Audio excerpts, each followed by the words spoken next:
पुराने ज़माने की बात है। एक व्यापारी अपनी पत्नी और छोटी बेटी को छोड़कर व्यापार करने दूसरे शहर जाता है। व्यापारी 18 वर्ष बाद वापस आता है। रास्ते में उसे एक गुरुजी मिले जो ज्ञान की बातें बता रहे थे। व्यापारी गुरुजी के पास गया और बोला, गुरुजी मुझे भी ज्ञान की बात बताइए ना। गुरुजी ने कहा, मैं आपको ज्ञान की बात तो बता दूंगा, बदले में आप मुझे क्या दोगे?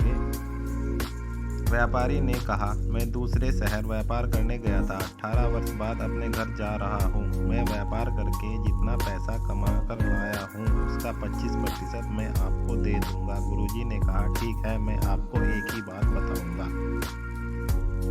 गुरुजी ने कहा, आप 18 वर्ष बाद अपने घर जा रहे हो। कुछ करने से पहले एक बार ये सोचना, जो मैं कर रहा हूँ वो गलत तो नहीं है, उसके बाद ही कुछ करना।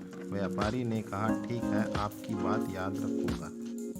व्यापारी अपने घर की ओर चल दिया। घर पहुंचते पहुंचते व्यापारी को रात हो गई। उसने अपनी पत्नी को जगाना ठीक नहीं समझा और चुपके से दरवाज़ा खोल दिया। व्यापारी ने देखा उसकी पत्नी किसी मर्द के साथ सो रही है।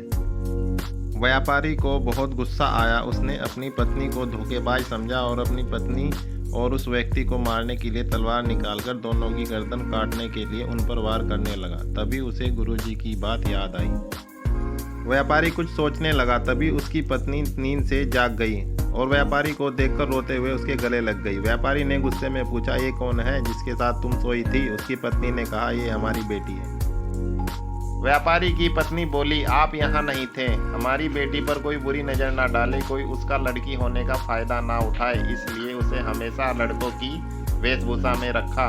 यह सुनकर व्यापारी की आंखों में आंसू आ गए।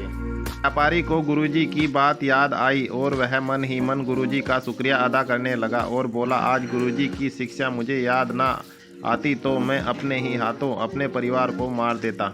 व्यापारी ने अपनी पत्नी और बेटी को गले लगाकर सारी बात बताई और कहा, ज्ञान की कोई कीमत नहीं होती, ज्ञान अनमोल है।